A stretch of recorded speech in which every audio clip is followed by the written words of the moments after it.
परमाणु बम ये सिर्फ एक हथियार ही नहीं है, बल्कि एसएससी और रेलवे जैसे एग्जाम्स का एक फेवरेट टॉपिक भी है।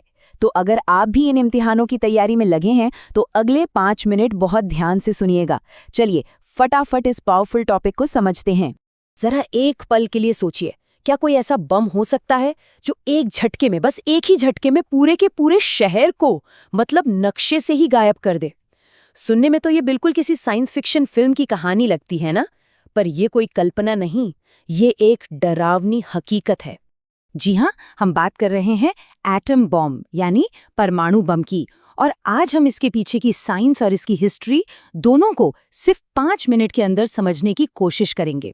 तो सबसे पहले ये समझना जरूरी है कि एटम बम कोई नॉर्मल बम नहीं है। इसकी जो इतनी जबरदस्त ताकत है ना, वो एक बहुत ही खास साइंटिफिक प्रोसेस से आती है।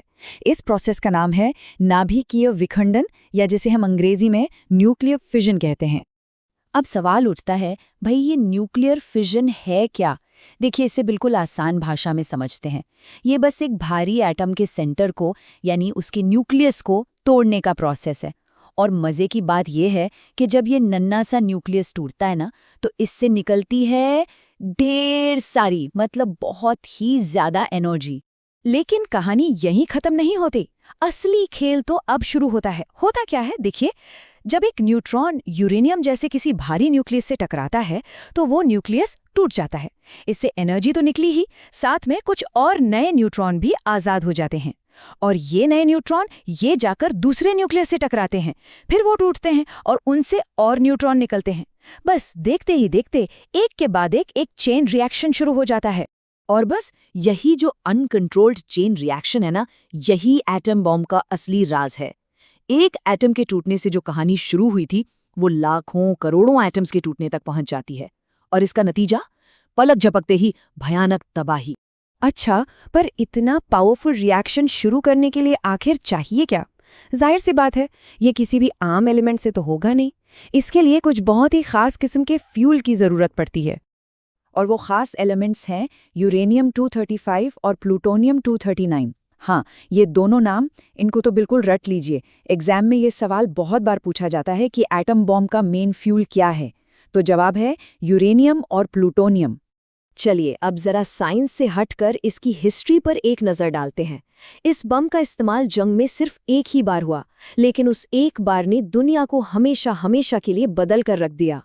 ये बात है अगस्त 1945 की। सेकेंड वर्ल्ड वॉर अपने आखिरी दौर में था, जब अमेरिका ने जापान के 2 शहरों हिरोशिमा और उसके ठीक बाद नागासाकी पर एटम बॉम्ब गिराए। ये इंसानी इतिहास में पहली और शुक्र है अब तक की आखिरी बार था जब इन खतरनाक हथियारों का इस्तेमाल किसी जंग में हुआ। अब आते हैं एक बहुत ही ज़रूरी पॉइंट पर। ये वो सवाल है जहां एग्जाम्स में अक्सर लोग कंफ्यूज हो जाते हैं, और वो है एटम बॉम्ब और हाइड्रोजन बॉम्ब के बीच का फ़र्क। देखिए, दोनों में जो बेसिक फ़र्क है वो बहुत सीधा सा है। याद रखने वाली बात यह है कि एटम बम, जैसा हमने देखा, वो काम करता है फिशन यानी विखंडन पर, मतलब इसमें भारी एटम टूटते हैं। वहीं दूसरी तरफ जो हाइड्रोजन बम है वो काम करता है फ्यूजन यानी संलयन पर। इसमें हल्के एटम आपस में जुड़ते हैं। इस एक लाइन को तो बस दिमाग में बिठा लीजिए, क्योंकि एसएससी और दूसरे एग्जाम्स का, जैसा मैंने कहा, फेवरेट क्वेश्चन है। फिजन मतलब टूटना, फ्यूजन मतलब जुड़ना। बस इतना सा याद रखना है और 1 नंबर पक्का।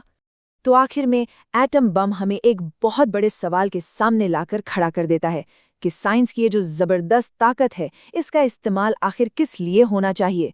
कुछ नया बनाने के लिए या सब कुछ मिटा देने के लिए? ये एक ऐसा सवाल है जिस पर हम सबको सोचना चाहिए।